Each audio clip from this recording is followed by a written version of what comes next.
বন্ধুরা, বর্তমানে আমাদের এখানে জুলাই মাস শুরু হয়েছে এবং জুলাই মাসের হাত ধরেই এসে গেছে বর্ষা। আর এই বর্ষাকাল যেমন আমাদের ছাদ বাগানের মধ্যে থাকা সমস্ত ধরনের দেশি জবা গাছের সাথে সাথে সমস্ত হাইব্রিড জবা গাছের জন্য খুব ভালো একটা সময়, তেমন কিন্তু এই বর্ষাকাল আমাদের অনেক জবা গাছের মরণের কারণ বন্ধুরা, আমাদের ছাদ বাগানের মধ্যে যত ধরনের দেশি জবা গাছ আছে এবং যত ধরনের হাইব্রিড জবা গাছ আছে, সেই সমস্ত দেশি এবং হাইব্রিড জবা গাছের মধ্যে নতুন গ্রোথকে আনার জন্য, গাছগুলো থেকে প্রচুর পরিমাণে কুঁড়ি ও ফুলকে পাওয়ার জন্য, গাছগুলোকে প্রচুর পরিমাণে ঝাঁকড়া করে তোলার জন্য যেমন বৃষ্টির জল অতি অবশ্যই প্রয়োজন, তেমন কিন্তু এই সময় ঘন ঘন নিম্নচাপ হওয়ার ফলে যে টানা বৃষ্টিপাত হতে আমরা লক্ষ্য করতে পারি, সেই বৃষ্টিপাত হওয়ার ফলে অনেক গাছ কিন্তু ক্ষতিগ্রস্ত হয়। গাছের অনেক সময় কাণ্ড পচে যেতে আরম্ভ করে, অনেক সময় গাছের শিকড় পচে যায়, অনেক সময় গাছের মধ্যে ফাঙ্গাল আক্রমণ হওয়ার ফলে গাছের পাতা হলুদ হতে আরম্ভ করে, গাছ ফুল দেওয়া বন্ধ করে দেয় এবং সেক্ষেত্রে অনেক গাছ আবার মারা যেতেও আরম্ভ করে। তো তাই এই সময় আমাদের প্রত্যেকটা জবা গাছকে যদি আমরা সুস্থ রাখতে চাই, প্রত্যেকটা জবা গাছের মধ্যে যদি প্রচুর পরিমাণে আমরা কুঁড়ি ও ফুলকে আনতে চাই, কুঁড়ি এবং পাতা হলুদ হয়ে ঝরে পড়াকে যদি বন্ধ করতে চাই এবং সমস্ত গাছগুলোকে যদি আমরা সুস্থ রাখতে চাই, তাহলে এখন থেকেই আমাদের প্রত্যেকটা জবা গাছকে প্রত্যেকটা দিন যেমন পর্যবেক্ষণ করতে হবে, তেমন এই সম্পূর্ণ বর্ষাকালের সময়টা জুড়ে আমাদের মোট 5টি কাজকে নিয়মিত আমাদের প্রত্যেকটা জবা গাছের মধ্যে কিন্তু চালিয়ে যেতে হবে। তবেই কিন্তু আমরা আমাদের জবা গাছকে সুস্থ রাখতে পারবো, জবা গাছের মধ্যে আমরা প্রচুর পরিমাণে ফুল ও কুঁড়িকে আনতে পারবো, গাছকে আমরা দ্রুত হারে বৃদ্ধি করাতে পারবো। তো কোন সেই 5টি কাজ যা আমাদের এই সময় প্রত্যেকটা জবা গাছের মধ্যে করতে হবে, বা কোন সেই 5টি ভুল যা আমাদের প্রত্যেকটা দিন আমাদের জবা গাছের কাছে গিয়ে পর্যবেক্ষণ করতে হবে, সেটা জানতে এবং বুঝতে হতে গেলে আজকের ভিডিওটাকে একটু স্কিপ না করে তোমাদের সম্পূর্ণ দেখতে হবে এবং ভিডিওটাকে এখানেই কিন্তু সকলকে লাইক করতে হবে।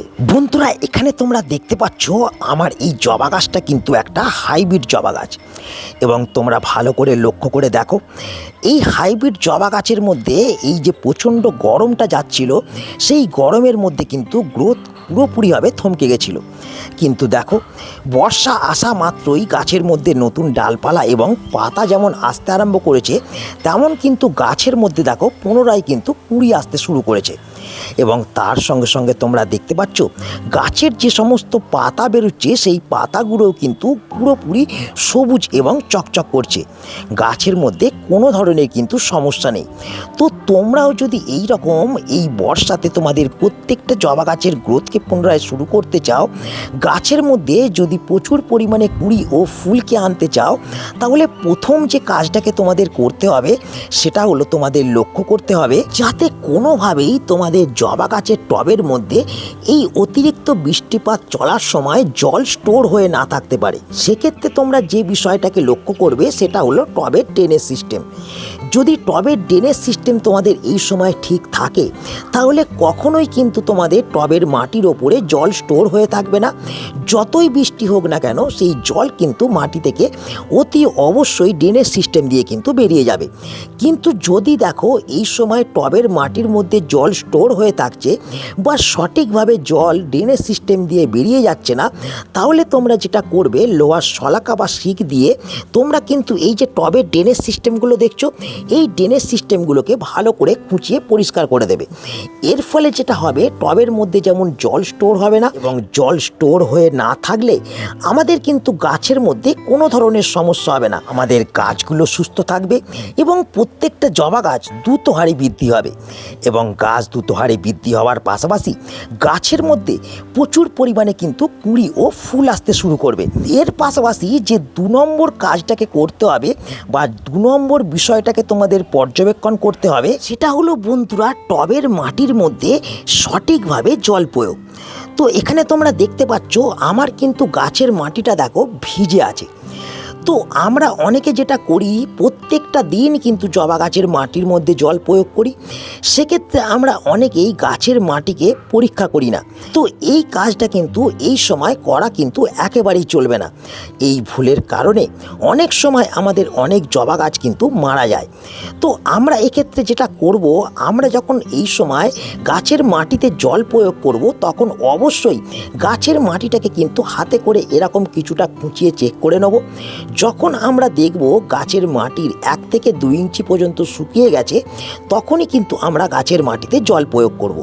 গাছের মাটি ভিজে থাকলে জল প্রয়োগ করা থেকে আমরা এই সময় কিন্তু বিরত থাকবো। আর এই কাজটাকে যদি আমরা সঠিকভাবে করি, আমরা সহজেই কিন্তু আমাদের জবা গাছগুলোকে সুস্থ রাখতে পারবো, গাছের মধ্যে নতুন গ্রোথ আসতে লক্ষ্য করতে পারবো, এবং তার সঙ্গে সঙ্গে গাছ কিন্তু আমাদের পুনরায় কুঁড়ি এবং ফুলে কিন্তু ভরে উঠবে। এবং তার সঙ্গে সঙ্গে অতিরিক্ত জল প্রয়োগ করার ফলে এই যে কুঁড়ি হলুদ হয়ে ঝরে যাওয়া এবং পাতা হলুদ হয়ে ঝরে পড়ার যে সমস্যা, এই সমস্যা থেকেও আমরা কিন্তু আমাদের গাছগুলোকে বাঁচাতে পারবো। তো বন্ধুরা, এই 2 নম্বর কাজটা করার পাশাপাশি আমাদের যে 3 নম্বর কাজটাকে করতে হবে, সেটা হলো আমাদের জবা গাছের কাটাই ছাঁটাই। আমরা এই সময় যে সমস্ত জবা গাছকে দেখছি সঠিকভাবে বৃদ্ধি হচ্ছে না, যে সমস্ত জবা গাছের মধ্যে দেখছি কুঁড়ি আসছে না বা ফুল ফুটছে না, সেই সমস্ত জবা গাছের ডগাগুলোকে কিন্তু আমাদের অল্প বিস্তর পুন করে দিতে হবে। যেমন তোমরা দেখছো, আমি অলরেডি আমার জবা গাছের ডগাগুলোকে পুন করে দিয়েছি, এবং পুন করা অংশে আমি কিন্তু ফাঙ্গিসাইডের প্রলেপ লাগিয়ে দিয়েছি। তো এই রকম তোমাদেরও কিন্তু জবা গাছের ডগাগুলোকে পুন করতে হবে, এবং পুন করা অংশে তোমাদের কিন্তু ফাঙ্গিসাইডের প্রলেপ লাগিয়ে দিতে হবে। এর ফলে যেটা হবে, গাছের মধ্যে আবার কিন্তু নতুন নতুন এই রকম ডগা আসতে শুরু করবে, এবং সেই কচি কচি নতুন ডগা থেকে তোমরা কিন্তু পুনরায় আবার কুঁড়ি ও ফুলকে পেতে পারবে। তো এই 3 নম্বর কাজটি করার পাশাপাশি যে 4 নম্বর কাজটাকে এরপর করতে হবে, সেটা হলো বন্ধুরা, যেহেতু আমরা এই সময় ঘন ঘন নিম্নচাপ হওয়ার ফলে লক্ষ্য করতে পারছি প্রত্যেকটা দিন প্রচুর পরিমাণে বৃষ্টিপাত চলছে, এবং সেই বৃষ্টিপাত চলার ফলে আমরা যেহেতু লক্ষ্য করতে পারছি আমাদের গাছের মাটি সবসময় ভিজে চপচপে হয়ে থাকছে, তাই এই সময় আমাদের প্রত্যেকটা জবা গাছকে যতটা সম্ভব রোদে রাখতে হবে। এর ফলে যেটা হবে, গাছের মাটি তাড়াতাড়ি কিন্তু শুকিয়ে যাবে, এবং রোদ্দুর ডাইরেক্ট গাছের মাটির মধ্যে পড়ার ফলে আমাদের গাছের মাটির মধ্যে কোনো ধরনের পোকামাকড়, ফাঙ্গাস, কেঁচো, কেন্ন, কৃমি, এই সমস্ত অপকারী প্রাণীর কিন্তু আক্রমণ হবে না। ফলে গাছের মাটি সুস্থ থাকবে, এবং গাছের মাটি সুস্থ থাকলেই আমাদের গাছও কিন্তু সুস্থ থাকবে। তো এরপর আমরা যে সর্বশেষ এবং 5 নম্বর কাজগুলোকে করব, সেটা হলো বন্ধুরা, প্রত্যেক 7 দিন অন্তর অন্তর আমাদের টবের মাটিকে ভালো করে চেক করব, এবং টবের মাটির মধ্যে যখন আমরা দেখব আগাছা জন্মাচ্ছে, সেই আগাছাগুলোকে তুলে আমরা টবের মাটিকে কিন্তু এই রকম ফ্রেশ পরিষ্কার করে ফেলব। এবং তার সঙ্গে সঙ্গে গাছের টবের মাটি যখন শুকিয়ে যাবে, তখন কিন্তু মাটিটাকে আমরা অল্প অল্প করে এই রকম একটু খুশে দেবো। এর কারণ বন্ধুরা, টবের মাটি যদি এই রকম দলা বেঁধে থাকে বা কম্প্যাক্ট হয়ে যায়, তখন কিন্তু যেটা হয়, টবের মাটির মধ্যে থাকা শিকড় কিন্তু ভালোভাবে গ্রোথ নিতে পারে না, ফলে গাছেরও গ্রোথ ভালো হয় না, গাছ বৃদ্ধি বিকাশ করতে পারে না, এবং তার ফলে গাছ কিন্তু নতুন করে ফুলও দিতে পারে না। এটা কিন্তু হয় বন্ধুরা বৃষ্টিপাতের ফলে। টানা বৃষ্টিপাত চলার ফলে গাছের মাটি কিন্তু নিচের দিকে বসে যায় এবং ওপর দিকে একটা লেয়ার পড়ে যায়। তো সেই লেয়ারকে আমাদের প্রত্যেক 7 দিন অন্তর অন্তর ভেঙে দিতে হবে, গাছের মাটিকে এই রকম খুঁজে ফেলতে হবে, এবং তার সঙ্গে সঙ্গে আমাদের কিন্তু যেটা করতে হবে, মাঝে মধ্যেই আমাদের গাছের কাণ্ডটাকে এই রকম খুঁটিয়ে একটুখানি চেক করতে হবে। দেখতে পাচ্ছ আমার গাছের কাণ্ড কিন্তু সবুজ চকচকে আছে। যখন এই রকম সবুজ চকচকে থাকবে কাণ্ড, তখন কিন্তু তোমরা বুঝতে পারবে যে গাছ তোমাদের সুস্থ আছে। যদি দেখো গাছের কাণ্ডের মধ্যে শুকনো শুকনো ভাব আছে, তখনই কিন্তু জানবে গাছের কাণ্ডের মধ্যে ডাইব্যাক হয়ে যাচ্ছে, এবং এর ফলে গাছ কিন্তু মারা যাবে। তো এই সমস্যার সমাধান যদি তোমরা শুরু থেকেই করতে চাও, বা তোমরা যদি চাও যে গাছের কাণ্ড কখনোই তোমাদের এই বর্ষাতে ডাইব্যাক না হয়ে যাক, তাহলে তোমরা কিন্তু এই রকম মাটিকে খুঁজে নেওয়ার পর তোমরা কিন্তু প্রত্যেক 7 দিন অন্তর অন্তর ফাঙ্গিসাইডের প্রলেপ কিন্তু তোমরা গোটা কাণ্ডের মধ্যে লাগিয়ে দেবে। মানে ফাঙ্গিসাইড একটুখানি গুলবে, যে কোনো ফাঙ্গিসাইড, সেটা সাফ হতে পারে, সেটা অ্যাবিস্টিন হতে পারে, যে কোনো ফাঙ্গিসাইড থাকবে সেটা তোমরা গুলে তোমরা কাণ্ডের মধ্যে মোটা করে একটুখানি লাগিয়ে দেবে। এর ফলে কী হবে, কাণ্ডের মধ্যে কখনোই কিন্তু ডাইব্যাক নামক সমস্যাটা কিন্তু হবে না। গাছের কাণ্ডের মধ্যে ফাঙ্গাল অ্যাটাকও কিন্তু তোমরা বন্ধ করতে পারবে। তো বন্ধুরা, এই কাজগুলোকে করার পর তোমরা যেটা করবে সেটা হলো বন্ধুরা, এই যে 3টে জিনিসকে তোমরা দেখছো, এই 3টে জিনিস বা এই 3টে খাবারকে আমাদের প্রত্যেক 15 দিন অন্তর অন্তর আমাদের প্রত্যেকটা জবা গাছের টবের মধ্যে কিন্তু ব্যবহার করতে হবে। তো এই 3টে জিনিস কি, এখানে তোমরা দেখতে পাচ্ছ আমি নিয়ে নিয়েছি 1 মুঠো ভার্মি কম্পোস্ট। তোমরা ভার্মি কম্পোস্টের বদলে পাতা পচা সার বা গোবর সারকেও ব্যবহার করতে পারো। এর পাশাপাশি দেখো এখানে নিয়ে নিয়েছি আমি 2 চামচ নিমখোল। যে নিমখোল আমাদের গাছের মাটি থেকে সমস্ত ধরনের পোকামাকড়, ব্যাকটেরিয়া, ছত্রাক এই ধরনের অপকারী প্রাণীদের কিন্তু দূর করবে। তার সঙ্গে সঙ্গে দেখো আমি এখানে সাদা বর্ণের একটা পাউডার নিয়েছি, যে পাউডারটা হচ্ছে ট্রাইকোডার্মা ভিরিডি, যাকে আমরা জৈব ছত্রাকনাশক বলে থাকি। তোমাদের কাছে ট্রাইকোডার্মা ভিরিডি না থাকলে তোমরা এখানে 1/2 চামচ হলুদ গুঁড়োকে ব্যবহার করবে। যদি তোমাদের ট্রাইকোডার্মা ভিরিডি থাকে তাহলে তোমরা এখানে যেটা করবে 2 থেকে 3 গ্রাম ট্রাইকোডার্মা ভিরিডিকে ব্যবহার করবে।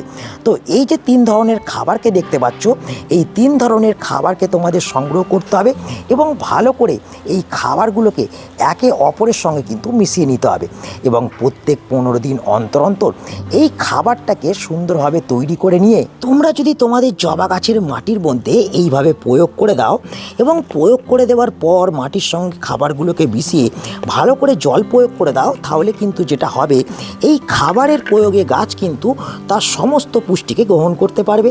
গাছের মাটি এই খাবারের ফলে ফ্রেশ থাকবে এবং তার সঙ্গে সঙ্গে শিকড়ও গাছের কিন্তু সুস্থ থাকবে। আর এর ফলে যেটা হবে, জবা গাছের মধ্যে নতুন গুরুত্ব আসবেই, তার সঙ্গে সঙ্গে গাছ আবার এই রকম পুনরায় ফুলে ভরে উঠবে। তো বন্ধুরা, আশা করি তোমরা সকলেই বুঝতে পারলে যে এই বর্ষাতে কোন 5টি কাজকে করলে তোমাদের ফুল না আসা এবং বৃদ্ধি না হওয়া জবা গাছকে তোমরা দ্রুত বৃদ্ধি করতে পারবে, দ্রুত গাছের মধ্যে প্রচুর পরিমাণে ফুল আনতে পারবে। তো তাই এই ভিডিওটাকে এখানেই আমি শেষ করছি। আশা করি এই ভিডিওটা তোমাদের সকলের কাজে লেগেছে। যদি ভিডিওটা ভালো লাগে তাহলে অবশ্যই ভিডিওটাকে একটা লাইক করে দেবে, তোমাদের বন্ধুদের কাছে শেয়ার করে দেবে এবং যারা এখনও চ্যানেলকে সাবস্ক্রাইব করে রাখুনি তারা অবশ্যই কার্তিক হর্টিকালচারকে সাবস্ক্রাইব করে নেবে। তো দেখা হচ্ছে আবার একটা নতুন ভিডিওতে। সকলে ভালো থেকো, নমস্কার।